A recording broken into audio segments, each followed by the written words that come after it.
Hello Year 5 and welcome to this special video celebrating Chinese New Year.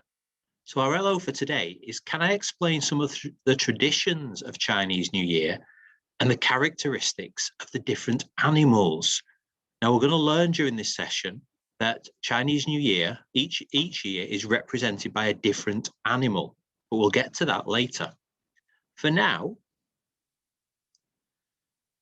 新年快乐, okay, which is Happy New Year in Chinese.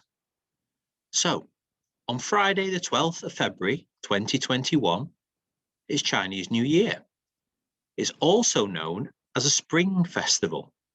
Now, New Year is probably the main Chinese festival of the year. So widely celebrated by everybody in, say, in China or Chinese people living throughout the world. Now, the Chinese use the lunar calendar for their festivals to identify when they are during the year.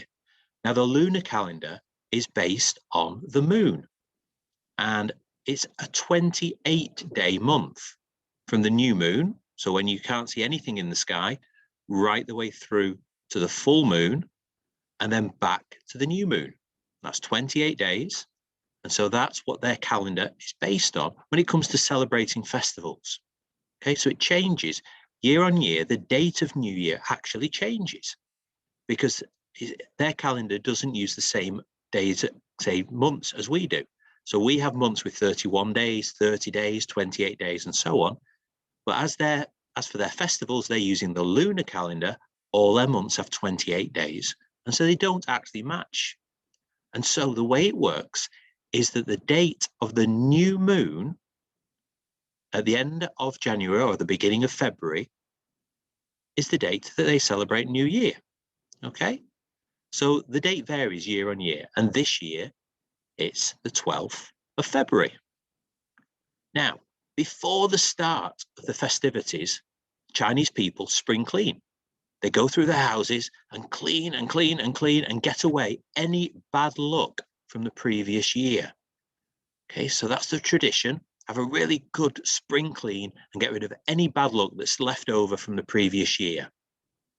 But then on New Year's Eve, all brooms, dustpans, brushes, all cleaning apparatus is put away because you don't want to accidentally sweep away or clean away any of the good luck that you want to keep hold of ready for the new year.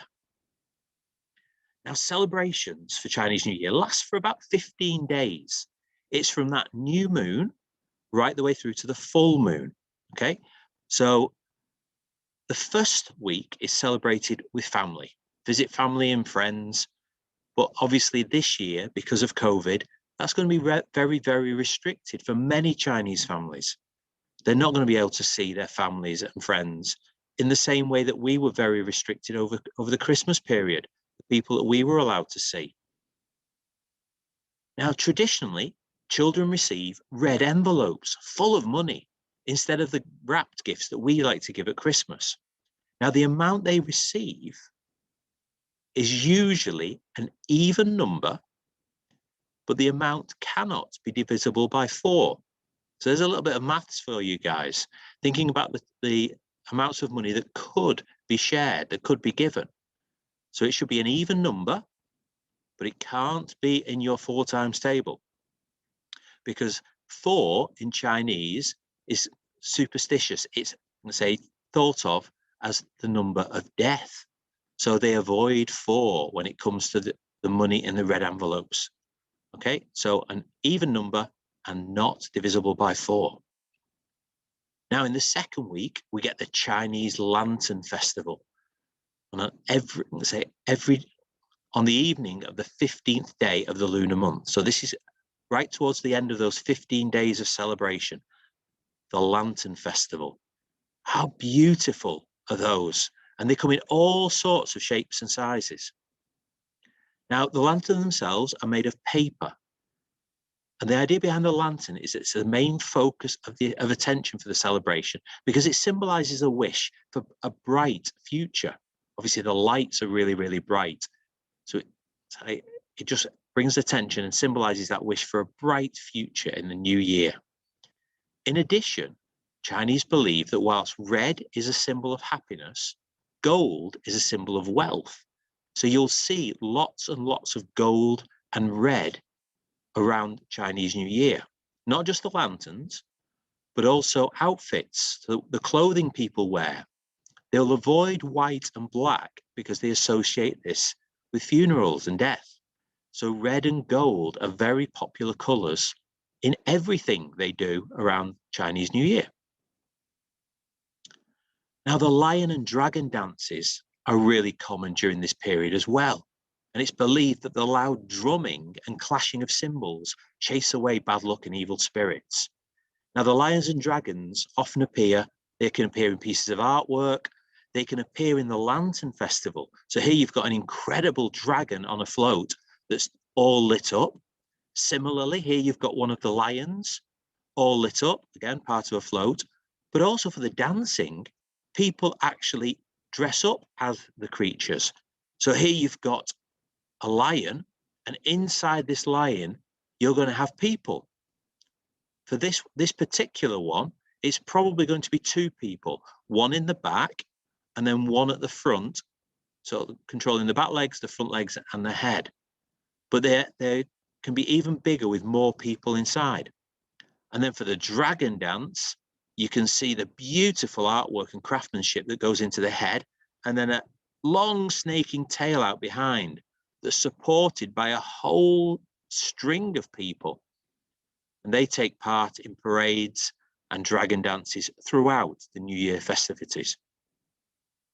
So let's see if you were paying attention. Chinese New Year is a colourful celebration, but do you know what colour means happiness?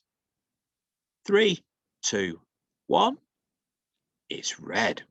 Well done if you got that. Number 2, family and friends give each other red envelopes for Chinese New Year. Which of these amounts traditionally could be inside? Okay, 3, 2, 1. It's the 71, because even and not divisible by 4. So 60, it is even, but you can also divide it by 4, so that will be bad luck. And 75 is an odd number, so that will be bad luck. So 70, from that list, 70 would be okay. Number 3, people celebrate Chinese New Year with lots of decorations. But what are the lanterns made of? 3, 2, 1. They're traditionally made of paper. Okay. Now, the Chinese calendar is different from that used over here in the United Kingdom because it revolves around a cycle of 12 years, and each one is named after an animal. Here are the 12 animals. We've got the rat, the ox, the tiger, and the rabbit, the dragon, the snake, the horse, and the goat, the monkey, the rooster, the dog, and the pig. And of all these 12 animals, only the dragon is a fictional creature. All the rest are real animals. Okay, so which year are you? Now, similar to our signs of the zodiac, so Pisces, Libra, Capricorn, Aquarius, and so on, some people believe that if you were born in a particular year, that you'll have some of the characteristics of that animal. Now, say it's superstition, it's tradition, but some people do believe that if you're born in a particular year, that you will take on the traits of that animal. This year, 2021, is the year of the ox. So if you have a baby this year, if you have a baby brother or sister this year, then it is believed they're going to be hardworking, reliable, strong, friendly, caring, intelligent, patient, passive, which means really calm, and stubborn. Okay, so some of the traits of the bull or the ox. Okay, so if you're expecting a baby brother or sister this year, then this is what they might be like. We'll have to wait and see. But what about you? Now, here are, say, the past few years, and then say a few years into the future, of which year is represented by which animal. Okay, now, when were you born? Now, being in year 5, it's one of 2 years. So either you were born in 2010. So if you were born in 2010, or before the 3rd of March, 3rd of February, or before the 3rd of February 2011, then you're a tiger. So those of you with birthdays at the very beginning of the year in January, or the very, very beginning of February, then you would count in the previous year. You would count towards 2010. So if you were born in 2010 or before the 3rd of February 2011, then you're a tiger. Okay, and I'll tell you what that means in a moment. If you were born in 2011 on or after the 3rd of February, then you're a rabbit. Okay. Now, what does that actually mean? So do you match these characteristics? Because if you were one of the tigers, if you were born in 2010 or the beginning of 2011, then they believe that you are a natural leader. You're adventurous, ambitious, and have a strong sense of justice and fairness, but maybe also a little bit overconfident at times. Now, if you're a rabbit, so remember, born in 2011, then you're cheerful, enthusiastic, and kind-hearted. So it's really nice to be around you. And you've got a good temper, you're tolerant of others, and you don't like to quarrel and fight. Okay, so really good qualities in both of those. So either or, but do they match what you're really like? Now, here's your task for this afternoon.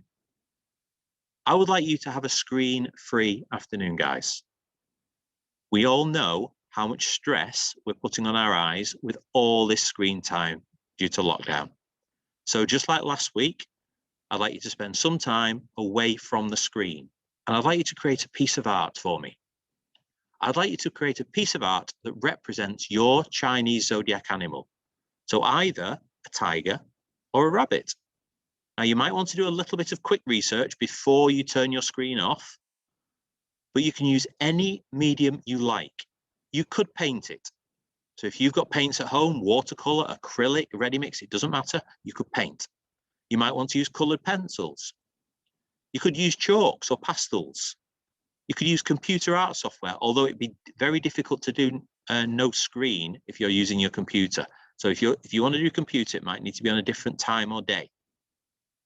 You might want to make a 3D model.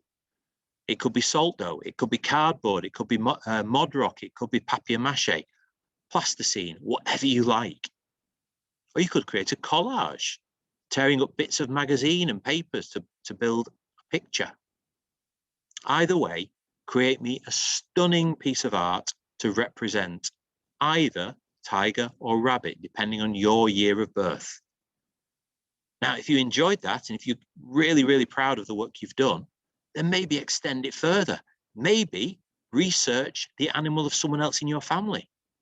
Maybe find out what year mum or dad or older brother or younger sister were born, and you find out what their animal is and create a piece of artwork for them. Okay, so there's your challenge. Create a stunning piece of artwork based on your Chinese zodiac animal. So for year 5, it's either the tiger or the rabbit. Okay, hope that's clear. You guys take care of yourselves. Make sure you do have a rest from the screen. Look after those around you, and I will see you all very soon. Take care.